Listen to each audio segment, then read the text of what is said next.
I wanted to start a series where I create more of a conversational base with you guys, where we can kind of chat about books, we can chat about things that I just kind of think of randomly.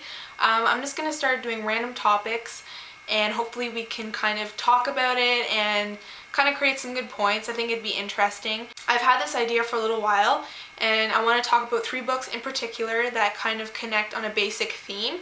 But the way the themes carry out are obviously different because of characters and the author's ideas along with it. Of course, there's other books that make me question the same thing, but I picked these 3 because they all connect on a basic sort of plot, but they are different because of their genres. This basic sort of conversation, I want to call it This and That chat. I wanted to create something fun where we can talk about pretty much anything. It doesn't have to be about books. I might just think of something and we can all connect our ideas based on experiences, and I think it'd be really cool. If you have any suggestions, feel free to leave them. I'm really excited to get started on this, so let's talk about these books. Oh, and if I see sort of a response or an idea posted in the comments, and if I like it a lot, if it's one of my favorites, and I might mention it in the next video on the next topic, and it might keep going. So in the beginning of each video, I will mention my favorites from the past video, and I think that'd be kind of a cool way. I'll leave your link in the bottom bar, and I don't know, that's just an idea. I don't know how exactly this will go. So these 3 books connect on the theme that there's a world beneath our feet. Pretty much there's a world going on just like ours, except beneath our feet there's another one with many twists, many sort of new ideas involved with it. All 3 books, there are 2 worlds, one above and one below. The first book I will talk about is Lockdown by Alexander Gordon Smith, and this one is with the jail. Jail is called the Furnace. So this furnace slash prison is buried a mile beneath the Earth's surface. So these it's for boys pretty much. Young offenders are, when they're committed of crimes, they are sent down to this furnace, and it's not a regular prison.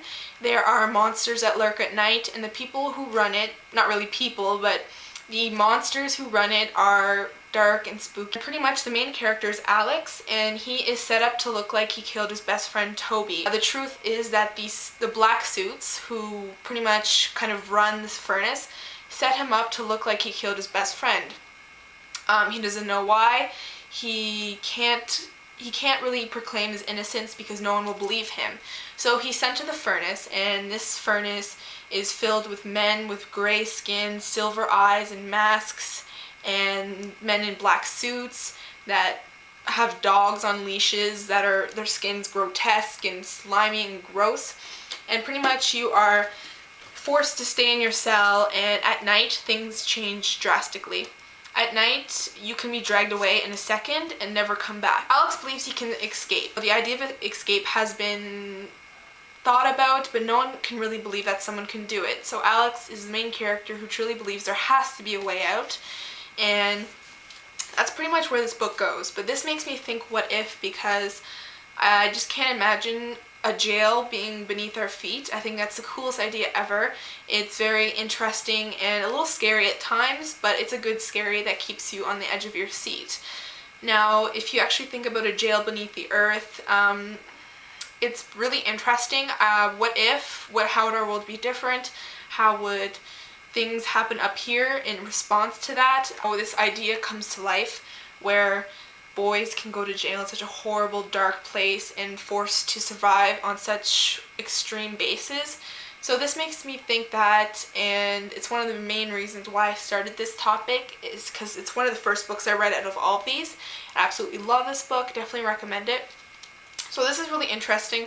What do you think if there was a prison down below? What would you react to that? The next book I'm going to talk about is Downsiders by Neal Shusterman, and he puts the twist on this book that while New Yorkers walk around the streets, walk on the sidewalks, doing their business, below the sewer grates there is a world called Downside. Downside is a world that's very mystical and a little strange because these people have adapted to such weird rules and theories. It is forbidden for downsiders to go to the upside. It is a basic rule that you cannot go against.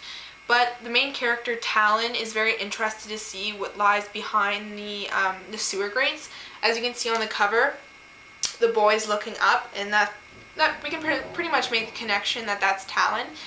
He's looking up while a New Yorker is standing on the sewer grates. So while they're living in their own world, we as people, well, I'm not living in New York, but them as people, the New Yorkers, are going on with their lives. And they don't even know that beneath their feet lies another magical, sort of strange world that's been there for a pretty long time. So he's curious about the upside, and when he needs to get medicine for his younger sister who's very ill, he ventures to the upside where he meets a girl named Lindsay.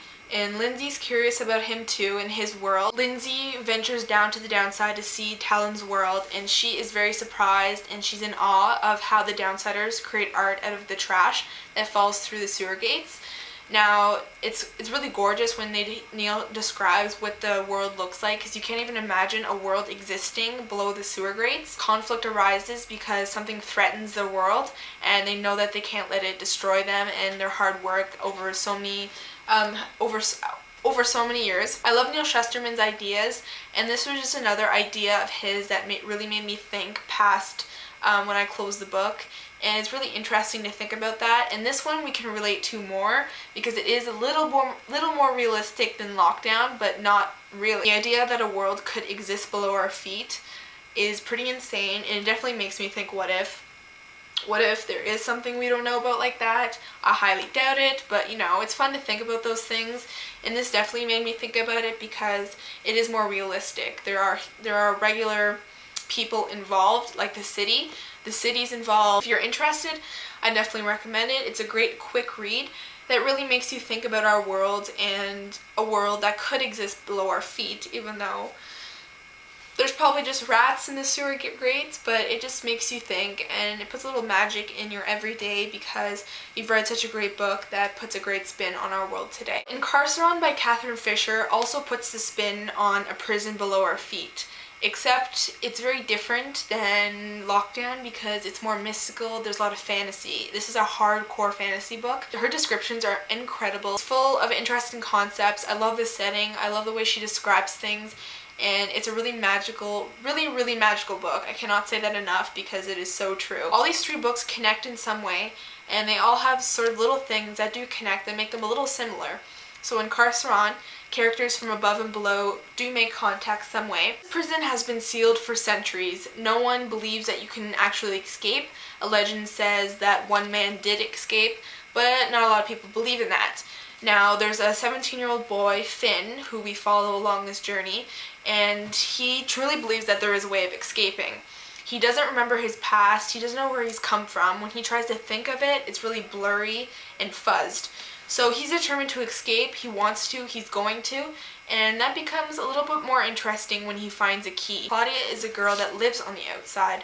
So when they kind of connect through that key, Claudia is astounded. Claudia is the daughter of the warden of the Incarceron. So pretty much the man who runs it, the man who's behind it, is the warden, and she is the daughter. Claudia is doomed to an arranged marriage, and she does not want it. She wants out. If she helps Finn, she's going to need some help in return.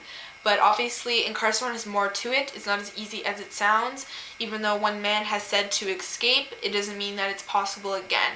So here we have the outside and the underside kind of in conflict, and it makes for a really interesting read because while you're reading about Finn, you know Claudia is up above, and when you read about Claudia, you know that Finn's down below. And it makes for an interesting concept. All these three books, I talked about how there's two worlds involved, one beneath and one above, and how those can put a spin on our world today.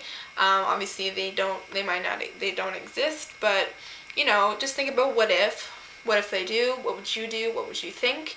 And I definitely recommend all three of these. They were great reads. If you have your view on these, if you have anything to add, please leave it in the comments. I think we can make a great conversation out of this, and I think it'd be really fun to talk about. If you have any suggestions for my next topic, please leave it in the bottom bar. I'll definitely consider them. So thank you for watching. I hope you guys like this series. I had a lot of fun doing this. It's fun talking about this, and thank you for watching. Thank you to all my new subscribers, and I will see you next time. Bye.